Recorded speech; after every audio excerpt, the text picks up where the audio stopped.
Yeah, thanks for having us. That was really cool. Thanks for the banana milk. 안녕하세요. 인사이트 코리아입니다. 어느 헐리우드 톱스타가 술 먹으러 갈 때 힙하게 걸치고 나가야겠다고 말한 모자가 있습니다. 바로 한국의 갓입니다. 한류 붐으로 이미 한 차례 전 세계를 휩쓸었던 갓. 지금도 꾸준히 해외 커뮤니티에서 소환되고 있는데요. 그러다 중국 모자인 줄 알았다는 한 네티즌의 말 한마디에 한국인들이 나서기도 전 오히려 다른 외국인들이 달려드는 상황이 벌어졌다고 합니다. 아예 한국과 중국을 비교하는 분석글까지 올라오고 있다는 소식 지금부터 알아보겠습니다. 최근 해외 커뮤니티에서는 조선 후기 검은 말털로 만들어진 갓이라는 제목의 게시글이 올라오면서 화제가 되었습니다. 한국 영화와 드라마를 통해 사극을 많이 접한 외국인들은 이 갓을 보고 엄청 반가워했는데요. 좀비 나오는 한국 드라마 킹덤 본 사람? 진짜 잘 만든 드라마야. 거기서 저 모자 쓰고 말 타는 모습이 죽이더라고. 전 시리즈에 나오는 모든 옷들도 아름다웠어. 잠깐, 저 모자 말털로 만든 거야? 모자 밑에 달린 줄은 말 탈 때 날아가지 않도록 조이는 건가? 아래 있는 끈은 모자를 꽉 고정시켜주는 기능을 한대. 모자 밑에 달린 끈 너무 예쁘다. 멋진 목걸이 같아. 사전에서 매우 아름다운이라는 단어 있잖아. 그 옆에는 이 그림이 있어야 돼. 등등 갓을 두고 이 정도까지 싶을 정도로 극찬을 하고 있습니다. 사실 서양인들이 한국의 갓에 매료되는 데에는 다 이유가 있습니다. 한국식 전통 모자라고 불리는 갓이 서양에는 없는 새로운 형태이기 때문이죠. 특히 말총을 총총히 엮어서 만드는 흑립은 머리에 쓰면 상투가 투명하게 비칩니다. 이런 소재는 세계 어느 나라에서도 볼 수 없다는데요. 게다가 조선시대 양반은 주로 흰색이나 옥색 같은 밝은색 두루마기를 입었는데 여기에 검은 갓을 쓰면 얼굴이 또렷하고 위험있어 보이는 효과가 있었다고 합니다. 예로부터 멋을 잘 알았던 우리 민족. 오늘날 외국인들의 눈에도 페피로 보이나 봅니다. 그 밖에도 볼 때마다 생각하는 건데 진짜 멋있어. 너무 멋져서 직접 보고 싶어. 라는 댓글들이 이어졌습니다. 그리고 어떤 사람들은 갓에 대해 자신이 아는 지식을 뽐내기도 했습니다. 우리 아빠도 어딘가 저런 모자 하나 갖고 있을 거야. 한국전쟁 때 종군기자셨거든. 어디서 얻으셨대? 1950년대 후반에도 일부 나이 든 사람들은 저 모자를 썼다더라. 전쟁 후에 독재 정권이 주도한 급속한 산업화로 저런 스타일의 모자가 사라졌지만 그래도 여전히 한국의 전통 복장이야. 가끔 한복 입은 사람들이 저 모자를 쓴 걸 볼 수 있어. 나 작년에 뉴욕 지하철에서 어떤 남자가 저 모자 쓰고 있는 걸 봤어. 중국 거라고 생각했었는데 이제 보니까 내가 무식했구나. 한 네티즌은 처음에 갓을 보고 중국 복장인 줄 알았다는데요.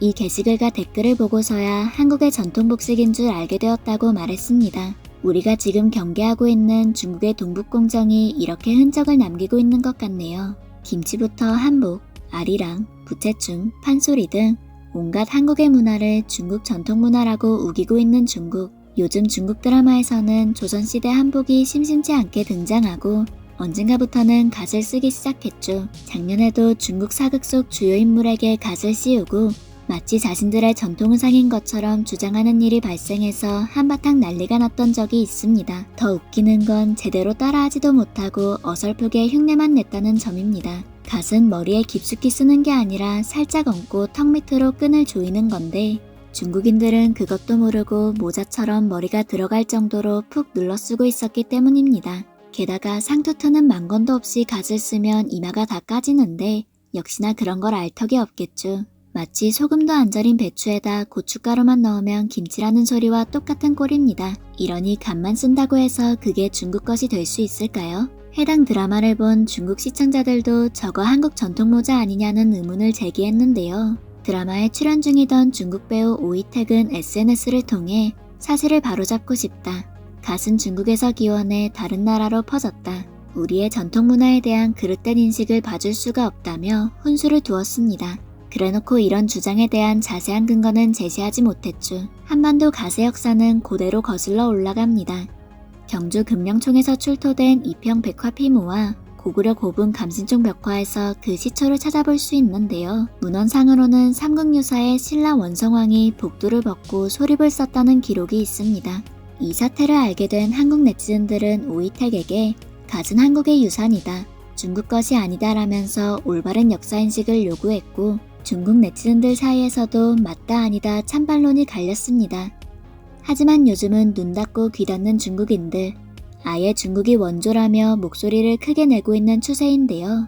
그러자 또 해외 커뮤니티에서는 중국이 한복과 한국의 갓을 자기네 전통이라고 쓰는 이유가 뭐냐며 사료까지 덧붙여 그게 왜 잘못된 것인지 조목조목 따지는 분석글이 올라왔습니다. 이 네티즌은 최근 중국 역사화와 한푸의 왕조별 특징에 대해 많은 것을 알게 되었는데 이해할 수 없는 것은 요즘 많은 한푸 사진과 중국 드라마가 이전 중국화에서는 볼 수 없는 한국 모자와 의상을 사용하고 있다는 것입니다. 그리고 따마오라고 지금 가시라고 우기고 있는 실제 명나라 때 비슷하게 생긴 책모자가 있긴 하지만 한국의 가시랑은 다르게 생겼다고 합니다. 윗부분은 돔형, 둥근 반원형이죠.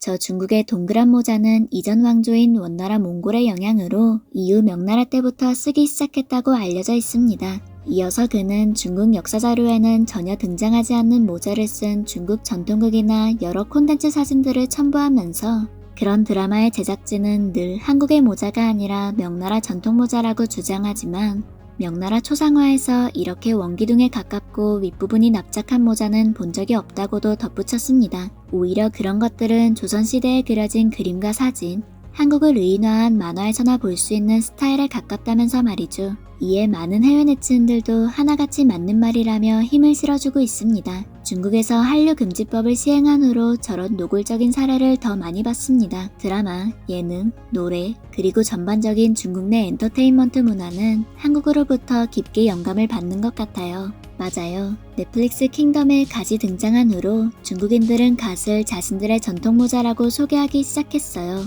중국 웹사이트에서는 2019년까지도 조선의 갓이 중국 전통이라고 주장하는 기사가 없었거든요. 그리고 솔직히 한국 콘텐츠가 이렇게 인기가 많지 않았다면 중국인들은 조선족 요소에 관심도 없었을걸요? 단순하게 생각하면 한국이 중국과는 달리 이미 대중화되어 있기 때문에 이걸 모방하는 게 중국 입장에서는 더 쉬운 거예요. 아시아 밖에서는 제대로 된 차이점을 모를 테니까요.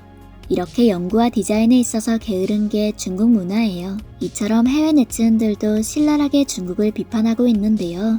이미 외국인들은 갓의 원조가 한국이라는 사실을 잘 알고 있는 것 같습니다. 킹덤 이후로 갓이 엄청 핫하게 떠올랐던 걸 생각하면 그럴만도 하죠. 오죽했으면 해외 언론에서 킹덤은 좀비와 멋진 모자에 관한 드라마다 라는 평까지 했을까요? 당시에는 심지어 흑립, 전립, 정자관, 주립, 사모, 페랭이, 상을 당했을 때 쓰는 모자 등등 킹덤에 나오는 모든 관모와 각, 모자의 종류를 분석하고 정리하는 글도 올라올 지경이었습니다. 계급에 따라 어떻게 다르고 어떤 때 쓰는지 하나하나 캡처와 설명이 곁들여졌는데요. 그렇게 보니 좀비물이 아니라 모자 대잔치가 따로 없었죠. 한국인들은 평소에도 자주 보던 거라 별 생각 없는데 외국인들의 눈에는 정말 예쁘고 신기했나 봅니다. 하지만 사실 외국인들이 한국의 전통 모자에 관심을 가진 건 이번이 처음이 아닙니다. 개항기 조선을 방문한 외국인들은 각양각색의 모자를 쓴 조선인의 모습을 보고 많은 기록을 남겼는데요. 프랑스 학자 샤를 바라는 투르드 몽드에서 조선은 모자의 왕국이라고 표현했고 미국인 로웰은 고요한 아침의 나라 조선에 집안에서 신발은 벗어도 모자는 썼다. 밥 먹을 때도 겉옷은 벗어도 모자는 쓰고 먹었다 라고 기록했습니다. 이뿐만이 아닙니다. 프랑스인 앙리 갈리는 극동전쟁에서 조선의 모자 종류를 모두 늘어놓는 것은 불가능하다. 4,000종은 넘을 것이라고 기록했으며 스코틀랜드 출신 화가 엘리자베스 키스는 조선인은 대체로 소박하고 단순하지만 모자만큼은 예외적으로 다양한 면모를 지니고 있다라고 말했습니다. 또 프랑스 화가 조세프 드라 네지에르는 모자에 관한 한 아리스토텔레스의 자문해 주어도 될 수준이라며 감탄하기도 했죠. 현대 외국인들의 호들갑과 다를 바 없어 보이는 반응이 흥미로운데요. 100여 년이 흐른 지금 갓은 다시 서양인들의 지적 호기심을 자극하고 있습니다. 세계적인 쇼핑몰 아마존닷컴에는 갓이 이른바 킹덤 모자라는 이름으로 수만 원대에 팔리기도 하고 유명 패션 디자이너의 무대에서도 모델들의 머리 장식으로 한국의 갓이 활용될 정도니까요. 하지만 우리 선조들의 모자는 단순히 패션 소품이 아니었습니다. 특히 갓은 신분, 계급, 격식, 예의를 상징합니다. 선비들이 국정을 논하러 갈 때 쓰는 모자와 직무를 볼 때의 모자, 집에서 쓰는 모자가 다 달랐을 만큼 그 종류가 다양한 이유는 때와 장소, 상황에 맞는 모자를 착용해 예와 품위를 지키고자 했기 때문입니다. 물건은 엉터리로 베낄 수 있어도 이런 한국의 고유한 문화는 흉내낸다고 절대 따라올 수 없는 것이죠. 머리 위에 쓰는 갓, 영어로 발음하면 신, 이름부터 전 세계를 아우르겠다는 뜻이 느껴지지 않나요? 앞으로도 우리의 문화, 우리의 멋이 세계로 뻗어나가길 바라며 지금까지 인사이트 코리아였습니다. 감사합니다.